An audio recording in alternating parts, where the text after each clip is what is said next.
Welcome students. In previous lecture, we have learned about the concept of gravitation, circular motion and centripetal force and Kepler's law.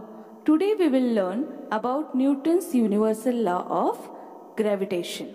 Newton's universal law of gravitation.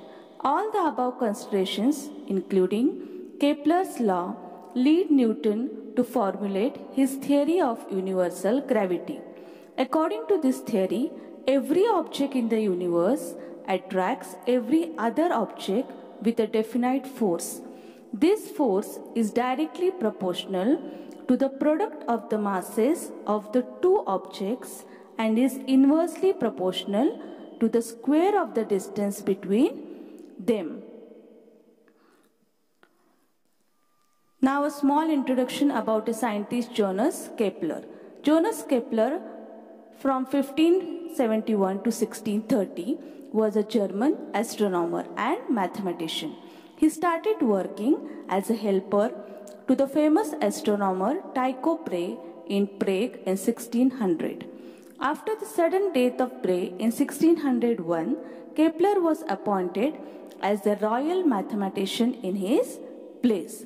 Kepler used the observations of planetary position made by Brahe to discover the laws of planetary motion. He wrote several books.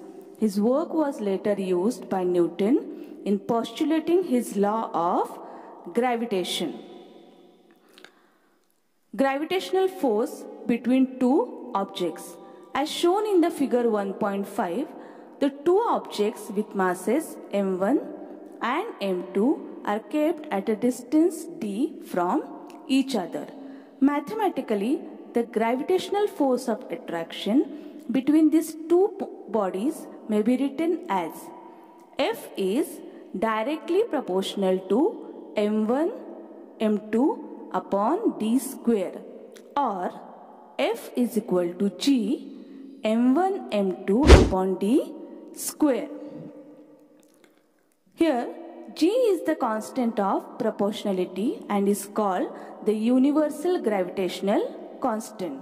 The above law means that if the mass of an object is double, the force between the two objects also doubles. Also, if the distance is double, the force decreases by a factor of 4.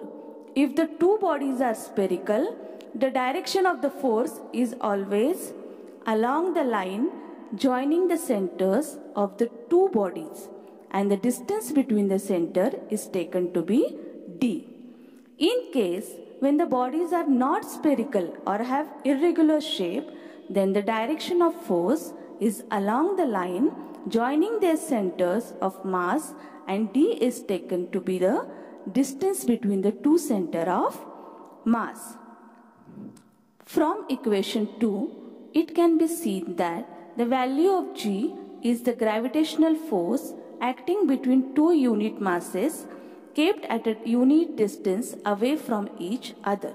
Thus, in SI units, the value of g is equal to the gravitational force between two masses of 1 kg kept 1 meter apart. Now, use your brain power here. Show that in SI units, the unit of g is Newton meter square kg square. The value of g was first experimentally measured by Henry Cavendish. In SI units, its value is 6.673 into 10 raised to 11 Newton meter square kg square. The center of mass of an object is the point inside or outside the object at which the total mass of the object can be assumed to be concentrated. The center of mass of a spherical object having uniform density is at its geometrical center. The center of mass of any object having uniform density is at its centroid. Now, the remaining part we will see in the next lecture. So today we have learned about the Newton's universal law of gravitation. If you have any queries, you can write in the comment box. Thank you.